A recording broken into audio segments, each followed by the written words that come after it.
For 22 years, Evelyn Carter pushed a cleaning cart through the halls of Pinnacle Tech Solutions, a sprawling tech campus in Raleigh, North Carolina.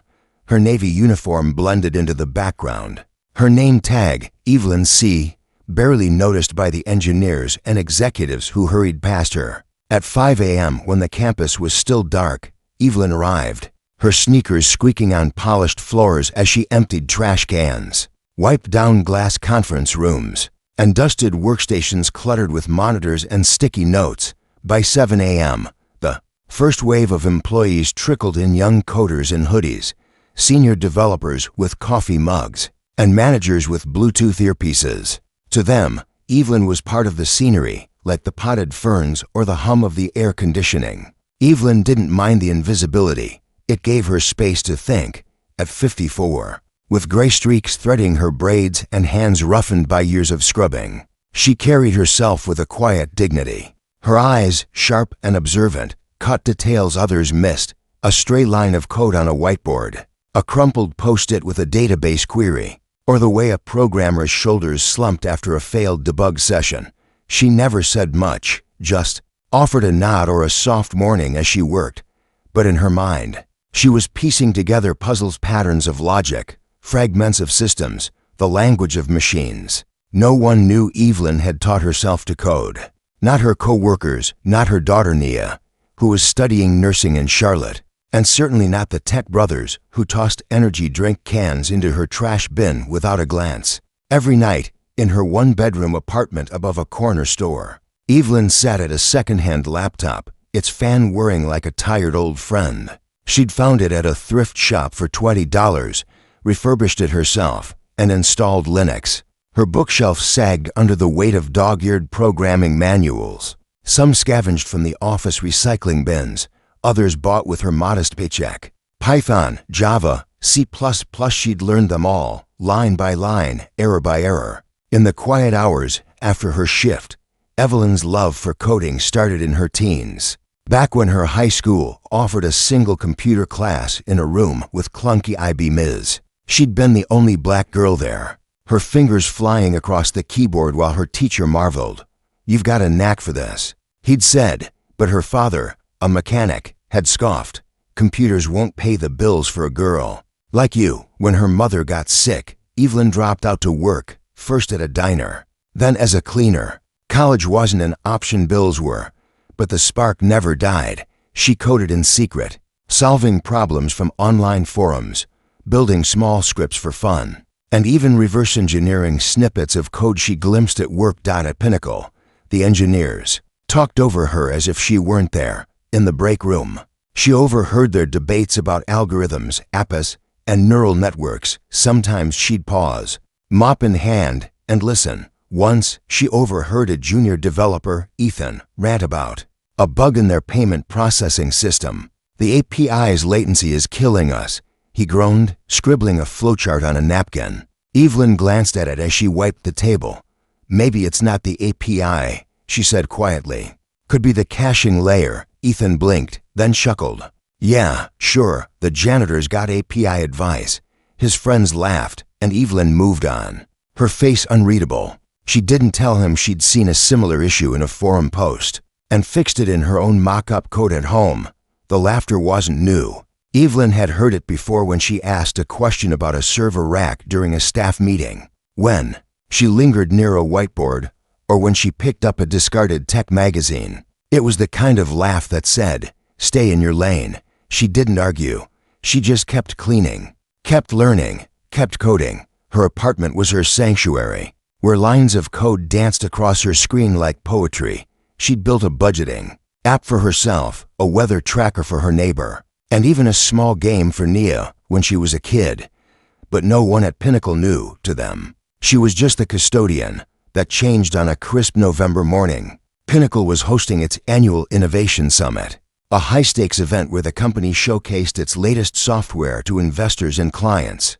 The main conference room buzzed with anticipation. Engineers in pressed shirts darted between laptops, testing demos. Evelyn was there early, setting up coffee stations and arranging chairs. A massive screen displayed the company's flagship product, a machine learning platform called Nexus. designed to optimize supply chains, but there was a problem. Whispers spread among the team Nexus was crashing during stress tests, spitting out errors no one could trace. Evelyn overheard the lead engineer, Dr. Rachel Kwan, snap at her team. "We've got 3 hours before the keynote, and this thing's choking on large datasets. Fix it." The room was tense, laptops glowing, fingers typing furiously. Evelyn pushed her cart to the corner, pretending to rearrange sugar packets. But her ears were tuned to the conversation. "It's the data pipeline," one engineer said. "No, it's the model's memory allocation," another countered. They were grasping at straws, their voices tight with panic. Evelyn glanced at the main screen, where an error log flickered. She recognized the pattern: a memory leak, subtle but deadly. Likely in the data pre-processing stage. She debugged something similar in her own projects. Her heart raced. She could stay quiet, keep her head down, avoid the laughs, or she could speak. She took a breath, stepped forward, and raised her hand. "Excuse me," she said, her voice steady but soft. The room turned. Dr. Kwan frowned. "Yes, Evelyn, right? We're kind of in the middle of something." Evelyn nodded, unfazed. "I think I know what's wrong with Nexus." The room froze. A few engineers exchanged glances. Ethan, the junior developer, snorted.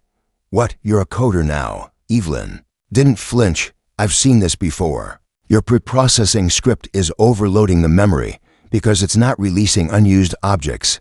You need a garbage collection tweak." Silence. Dr. Kwan blinked. "And you know this, how?" Evelyn shrugged. "I study code. At home." Ethan laughed again, louder. "The custodian's debugging Nexus. Come on."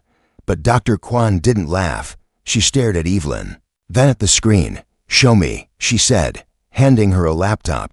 The room held its breath as Evelyn sat down, her fingers moving with the precision of someone who'd spent decades solving problems no one else saw. Evelyn's hands hovered over the keyboard, the weight of a dozen pairs of eyes pressing into her. The conference room, with its sleek glass walls and humming projectors, felt like a stage she'd never meant to step onto.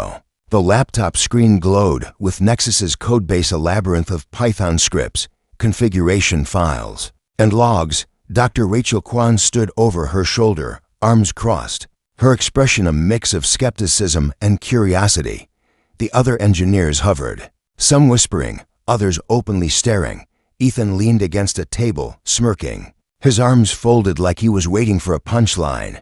Evelyn didn't look at them. She focused on the error log, scrolling through lines of red text that screamed memory overflow. She'd seen this before, not in a corporate setting, but in her own late-night experiments, debugging open-source projects on GitHub. The issue was in the data pre-processing pipeline, where incoming datasets were parsed and fed into Nexus's machine learning model. Somewhere in that process, temporary objects were piling up, clogging the system's memory like a blocked drain.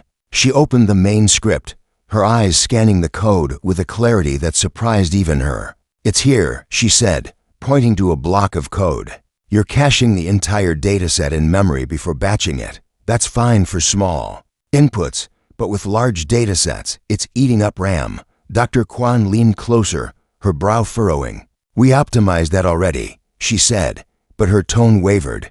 Evelyn shook her head. "Not enough. You need to stream the data in chunks and clear the cache after each batch." And as she paused, scrolling to another section, "Your garbage collector isn't triggering often enough. It's letting unused objects linger." The room was silent except for the hum of the laptop. Evelyn typed, her fingers steady despite the knot in her stomach. She added a few lines to adjust the batch size and force garbage collection at regular intervals. Then she ran a diagnostic script she'd written years ago for a similar problem, tweaking it on the fly to fit Nexus's architecture. The error log updated, the red lines shrinking. A green success message flashed. The system stabilized. Dr. Kwan exhaled sharply. "Run the stress test again," she ordered. An engineer, a young woman named Priya, clicked a few keys. The screen displayed Nexus processing a massive dataset, 10 million records, the kind that had crashed it earlier. This time, it held steady, the progress bar inching forward without a hitch. Priya's jaw dropped. "It's working." Ethan's smirk faded. He leaned forward, squinting at the screen. "No way," he muttered. Dr. Kwan turned to Evelyn. "How did you know that?" Her voice wasn't accusatory, now it was searching. Evelyn shrugged, wiping her palms on her uniform. "I've been coding for years. I read your error logs when I clean the workstations. They're not that different from the problems I solve at home." The room buzzed with murmurs. "At home?" Priya asked, incredulous. "Yeah," Evelyn said simply. "I like puzzles." The summit was in 2 hours, and the team scrambled to integrate Evelyn's fix into the production environment. She stayed, answering questions, pointing out potential edge cases, and suggesting a secondary optimization to handle outliers in the data. The engineers, once dismissive, now listened, some scribbling notes, others typing furiously to keep up. Dr. Kwan watched her like she was seeing her for the first time. "You've done this before," she said, not a question. Evelyn nodded. "Not here. But yeah." As the team prepared for the keynote, Evelyn slipped back to her cart, ready to resume her cleaning duties. Dr. Kwan stopped her. "You're not going anywhere," she said. "You're presenting this with us." Evelyn blinked. "I'm not. I don't do presentations." Kwan raised an eyebrow. "You just debugged our flagship product in 20 minutes. You're doing this." Evelyn hesitated, then nodded. She wasn't sure why. Maybe because Kwan's tone wasn't pitying or patronizing, but respectful. The keynote was a blur. The auditorium was packed with investors in suits, clients in logoed polos, and reporters with notepads. Dr. Kwan took the stage, her voice commanding as she introduced Nexus. When she mentioned the last-minute fix, she paused, then gestured to Evelyn, who stood awkwardly at the edge of the stage, still in her custodian uniform. "The solution wouldn't exist without Evelyn Carter," Kwan said. "She saw what we missed." The audience clapped politely, but Evelyn felt the weight of their stares: confusion, curiosity, disbelief. She stepped forward, her voice steady, as she explained the memory leak and her fix, using plain language that cut through the jargon. The room listened, rapt. Afterward, as the crowd mingled, a reporter approached her. "You're a custodian?" he asked, pen poised. "Yeah," Evelyn said, "but I'm also a coder." He scribbled furiously, and Evelyn knew her life was about to change. The days after the summit were surreal. Word of Evelyn's contribution spread across Pinnacle's campus like wildfire. Engineers who'd never spoken to her now nodded in the halls. The break room grew quieter when she entered, not out of disdain, but something closer to awe. A few even asked her questions, tentative at first, then eager about coding, debugging, or the open-source projects they assumed she knew nothing about. Evelyn answered patiently. Her responses precise but never showy. She didn't need to prove herself anymore. The code had done that. But not everyone was impressed. Ethan and a few other junior developers muttered about beginner's luck, or Kwan exaggerating to look good. Evelyn overheard them one afternoon while cleaning the cafeteria. "She probably just Googled it," Ethan said, tossing a wrapper into her bin. Evelyn didn't respond, just kept sweeping. She'd learned long ago that some people clung to their assumptions like life rafts. Let them. At home, her apartment felt smaller, the walls closing in under the weight of new possibilities. Nia called, her voice bubbling with pride. "Ma, you're all over X. They're calling you the coding custodian." Evelyn laughed, but it was bittersweet. She hadn't asked for fame, just a chance to solve problems. Her laptop pinged with emails, reporters, tech bloggers, even a recruiter from a rival company. She ignored most of them, but one caught her eye, an invitation from Dr. Kwan to join a new R&D team as a consultant. "We need your perspective," the email read. Evelyn stared at it for an hour, unsure. The next day, she met Kwan in her office, a sleek space with floor-to-ceiling windows. "I'm not a consultant," Evelyn said, sitting stiffly. "I don't have a degree." Kwan waved a hand. "Degrees don't debug code. You do. We're building a team to optimize Nexus for global clients. You'd be perfect." Evelyn hesitated. "I like my job. It's steady." Kwan leaned forward. "You're more than steady, Evelyn. You're exceptional." Evelyn didn't accept right away. She needed time to think, to weigh the risk of stepping out of the shadows. That night, she opened a box under her bed, pulling out a faded notebook from her high school days. Inside were her first programs, written in BASIC, alongside doodles of circuits and flowcharts. She dreamed of being an engineer once, before. Life pulled her in another direction. Maybe that dream wasn't dead, just dormant. She took the job. Not full-time, but as a part-time consultant, splitting her days between coding and cleaning. The transition was strange. In the R&D lab, she sat at a desk, not a mop, her input valued in ways she'd never imagined. She debugged algorithms, optimized pipelines, and even mentored Priya, who admitted she'd underestimated her. But in the halls, she still pushed. Her cart still emptied bins. It was grounding, a reminder of who she was before the spotlight. The skeptics didn't vanish. Ethan's crew still whispered, and a senior engineer, Dr. Patel, questioned her credentials in a meeting. No offense, he said, but we need trained professionals for this. Evelyn didn't argue.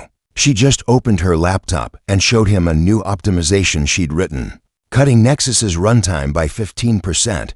Patel went quiet, and the room moved on. Months later, Evelyn stood at a podium, addressing Pinnacle's new hires during an orientation. Her uniform was gone, replaced by a blazer Nia had picked out. She spoke about resilience, about finding your place in a world that tries to define it for you. I was invisible for years, she said, not because I wasn't there, but because people chose not to see me. Don't let anyone decide what you're capable of. Her story had gone viral, inspiring articles, podcasts, and even a scholarship fund in her name for underrepresented coders. She didn't love the attention, but she loved the impact. Nia, now a nurse, flew in to surprise her at the event, tears in her eyes. You did it, Ma, she whispered. Evelyn shook her head. I just wrote some code.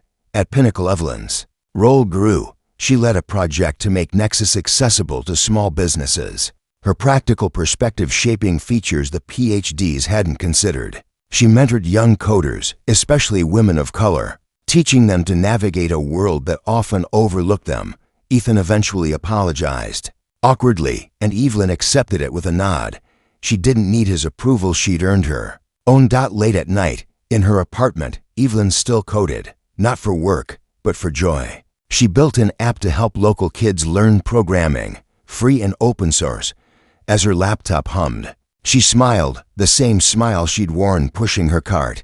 The world had finally seen her, but she'd always seen herself, and that was enough.